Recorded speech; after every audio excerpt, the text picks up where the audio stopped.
Salut Alexandre. Salut. Alors je vais vous présenter le Club Robot. Alors il a été créé en 1995, il a mon âge. Donc il a un bon palmarès, on a été champion de France en 97, puis vice-champion de France plusieurs fois en 2005, 2015, 2016 et cette année en 2018. On est répartis en plusieurs modules, 4 exactement, entre le hardware, la méca, le software et la communication. Alors je vais vous représenter le robot de cette année. Alors c'est Big, c'est notre gros robot. Alors pour ramasser les différents éléments du jeu, on a plusieurs actionnaires. Le premier, on a décidé de faire 2 croix, alors avec 5 ventouses.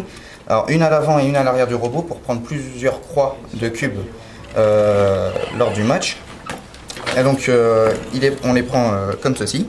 Une fois qu'ils sont prises, on les relâche sur le terrain sur le côté pour qu'ils soient repris par notre ascenseur. Donc grâce à l'ascenseur, on va construire la tour. La tour va être récupérée par notre packer et remise bien droite pour une fois être déplacée dans la zone de dépose. Pour les balles, alors on avait aussi un bras à abeille, donc ici, qui permettait aussi de pousser l'abeille. Ouais. On avait pour les balles donc 2 actionneurs en fonction de quel côté on était, parce qu'on arrivait de 2 côtés, donc orange ou vert.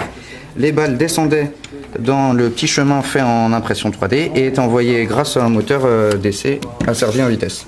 Et donc pour être envoyées dans les châteaux d'eau. Ouais, la classe servicement, là je vois un petit capteur, c'est un capteur effet Hall.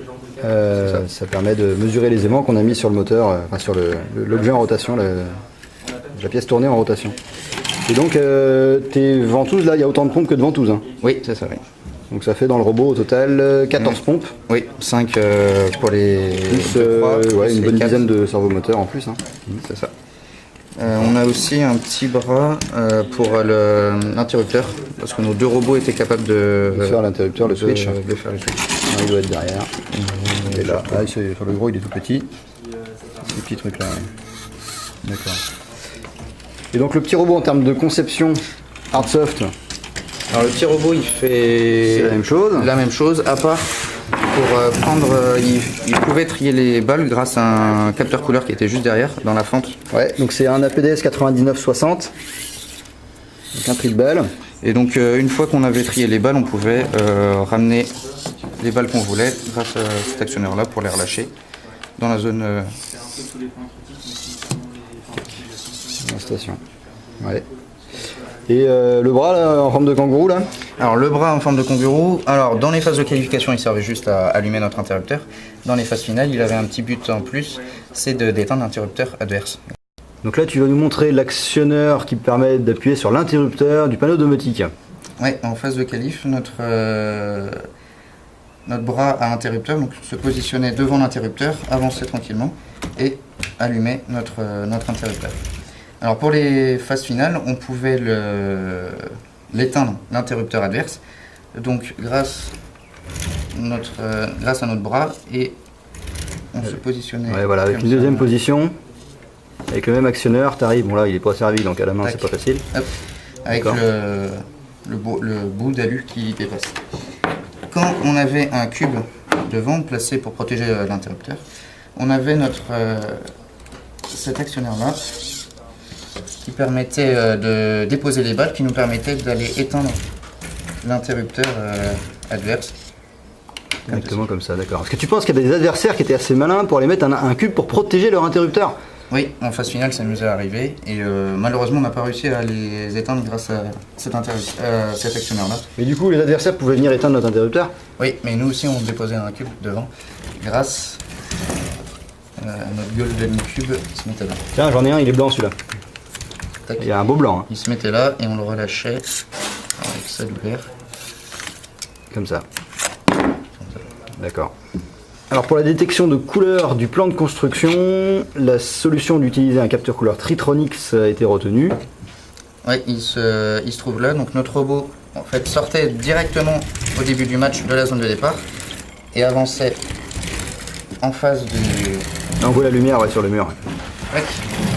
Pour détecter les 3 couleurs. Voilà. Et une fois qu'il avait détecté les 3 couleurs, il envoyait la combinaison de couleurs à notre gros robot. Voilà, ça lui permettait de prendre que les cubes nécessaires. Alors notre grosse crainte c'était au cas où l'adversaire rush également sur le milieu du terrain, ça nous est heureusement pas arrivé. Après si ça arrivait, on retournait lire le plan de construction plus tard avec le petit robot, donc c'était envisageable, mais la plupart des adversaires avaient d'autres idées assez furieuses alors pour détecter la couleur sans avoir à emmener le robot là-bas, notamment par des systèmes de caméra, et nous on n'a pas ça. Alors notre panneau domotique cette année, on a décidé de tenter une expérience qui était d'utiliser un STM32H7, un microcontrôleur assez récent, juste sorti en fait, qui tourne à 400 MHz et qui peut piloter un écran VGA. Donc on a simplement pris un écran VGA, une carte d'adaptation avec le connecteur VGA et qui drive l'écran, et avec CubeMX de chez ST, on a programmé le H7 avec franchement pas grand chose d'autre dessus. On a ajouté un module XBee. Et notre projet, voilà, c'était sur cet écran de voir l'ensemble de ce qu'avait fait le robot, de vérifier la communication entre le robot et le panneau, et de pouvoir déclarer au robot que le panneau avait été éteint par l'adversaire, simplement parce que quand on dit plus qu'on est là, c'est qu'a priori on n'est plus là. Il y avait également pour projet de voir directement les 3 cubes de couleurs visualisés. On n'a pas eu le temps d'aboutir à ce développement à la fin, mais on a quand même une com XBee qui nous a permis, au moins en phase finale, de savoir que le panneau était toujours là. Et ça, c'était assez intéressant, quoi.